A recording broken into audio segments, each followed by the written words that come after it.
Bismillahirrahmanirrahim. Assalamualaikum warahmatullahi wabarakatuh. Syukur alhamdulillah kita bisa berjumpa lagi di channel ini. Salawat dan salam selalu tetap tercurah kepada junjungan kita Nabi besar Muhammad sallallahu alaihi wasallam. Allahumma shalli ala sayyidina Muhammad wa ala ali sayyidina Muhammad.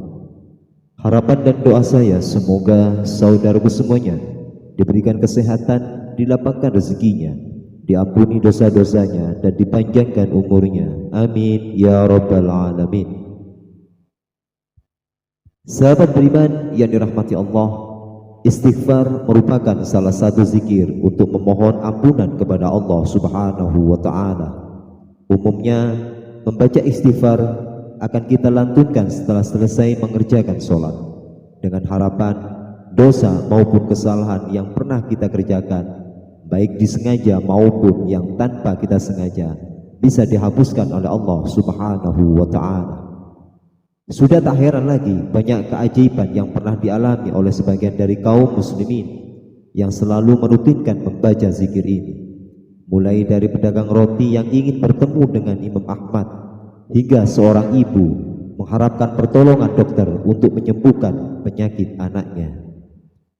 Dari sekian banyak kisah ajaib orang-orang yang mengamalkan zikir istighfar, saya akan memberikan dua bukti keajaiban dari hamba Allah yang rutin mengamalkan zikir istighfar ini. Satu, kisah ajaib si pedagang roti. Seperti yang kita ketahui, Imam Ahmad rahimahullah merupakan salah satu ulama besar yang namanya masyhur hingga saat ini. Dalam sebuah kisah yang ditulis oleh Imam Al-Jauzi rahimahullah dalam buku tentang Imam Ahmad, dikisahkan bahwa saat sang imam memasuki usia senja, beliau begitu ingin pergi ke negara Syam. Namun anehnya, Imam Ahmad sama sekali tidak memiliki tujuan yang jelas.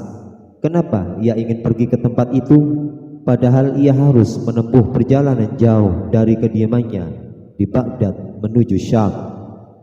Karena keinginan yang begitu kuat meski tak tahu tujuan pastinya, akhirnya beliau memutuskan untuk mengikuti nalurinya, yaitu pergi ke negara Syam. Sesampainya di Syam, Imam Ahmad berhenti untuk menunaikan sholat zuhur. Tidak ada yang mengenalinya pada masa itu. Sesudah sholat zuhur, beliau menunggu di masjid hingga menjelang sholat asar. Setelah selesai sholat asar, sang imam membaca Al-Quran untuk menunggu waktu maghrib dan isya. Karena malam semakin larut dan tak tahu tujuan pastinya, akhirnya Imam Ahmad memutuskan untuk beristirahat dan tidur di masjid tersebut. Namun penjaga masjid tidak mengizinkannya tidur di sana. Penjaga masjid berkata, "Wahai Syekh, Anda tidak boleh tidur di sini. Ini peraturan masjid. Jadi silahkan pergi." Akan tetapi Imam Ahmad menolak dengan mengatakan, "Saya musyafir, saya ingin beristirahat di sini." Sang penjaga masjid tetap menolak dan memintanya untuk keluar karena akan segera dikunci.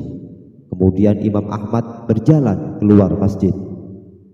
Setelah penjaga tersebut pergi, Imam Ahmad kembali beristirahat di peralatan masjid. Tapi sang penjaga kembali datang dan lagi-lagi mengusir hingga mendorongnya menuju ke jalanan.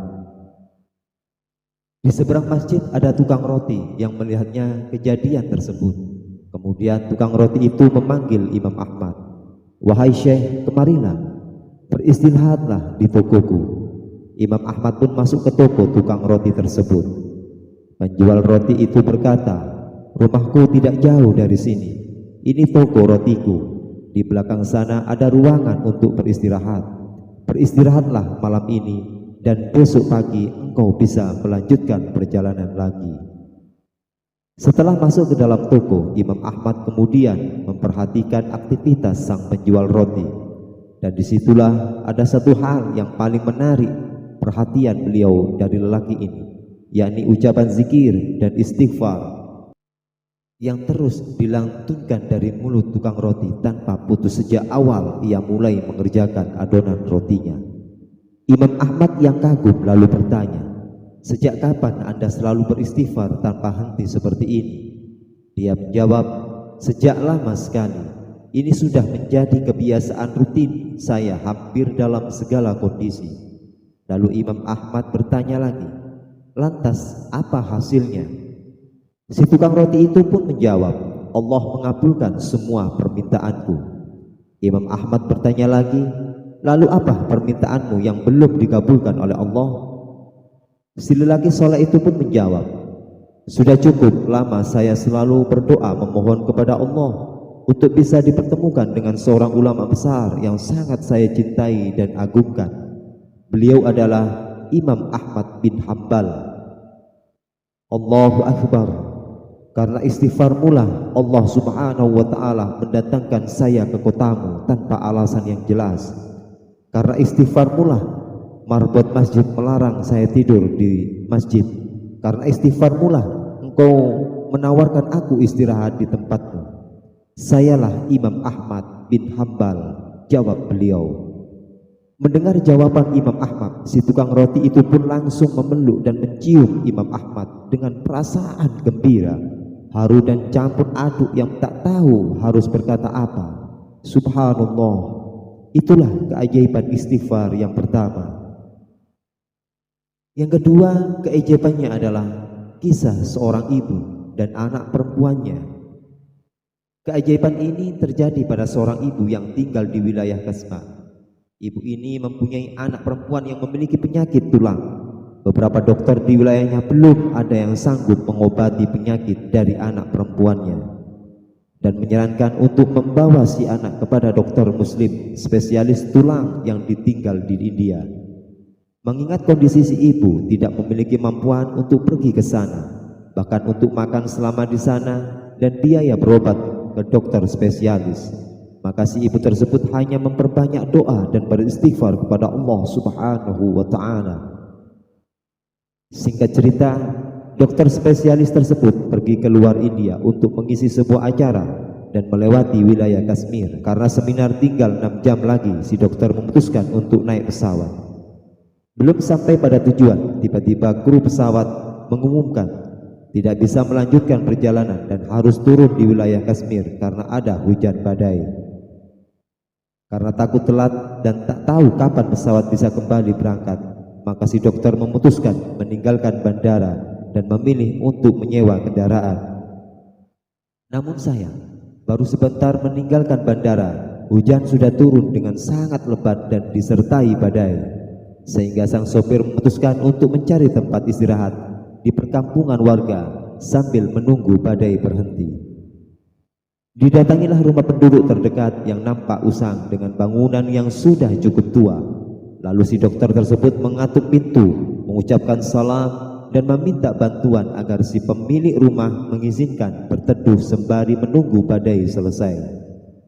Si ibu pun mempersilahkan si dokter tersebut untuk masuk, kemudian diberikan minuman hangat. Ketika si dokter duduk di ruang tamu, anak si ibu menangis kesakitan di kamar. Lalu si dokter bertanya, kenapa anak ibu menangis seperti itu kesakitan? Anak saya sakit tulang, jawab dari si ibu. Si dokter kembali bertanya, kenapa tidak dibawa ke rumah sakit? Ibu tersebut menjawab, sudah, tapi kata dokternya mereka belum mampu menyembuhkan. Yang bisa menolongnya hanyalah dokter bersama si fulan. Lalu si dokter berkata, segala puji bagi Allah yang mendatangkan saya ke rumah ibu. Saya ini dokter yang ibu maksud. Dengan perasaan sedih, gembira dan campur aduk, akhirnya si ibu meminta belas kasih dari dokter untuk mengobati anaknya. Karena merasa telah ditolong, si dokter pun dengan ikhlas menolong anak si ibu tanpa harus mengeluarkan biaya sepeser pun. Masya Allah, subhanallah. Sahabat beriman yang dirahmati Allah, sebetulnya masih banyak kisah-kisah dan keajaiban dari melantunkan zikir istighfar. Akan tetapi dua kisah tersebut semoga bisa meyakinkan kepada kita semuanya bahwa apa yang kita rasa tidak mampu tapi sangatlah mudah bagi Allah. Oleh sebab itu, hindarilah kita berputus asa dari rahmat Allah yang sangat luas kepada kita. Semoga Allah subhanahu wa ta'ala memudahkan segala urusan kita di dunia maupun di akhirat kelak nanti. Amin ya rabbal alamin. Jazakumullahu khairan katsiran. Assalamualaikum warahmatullahi wabarakatuh.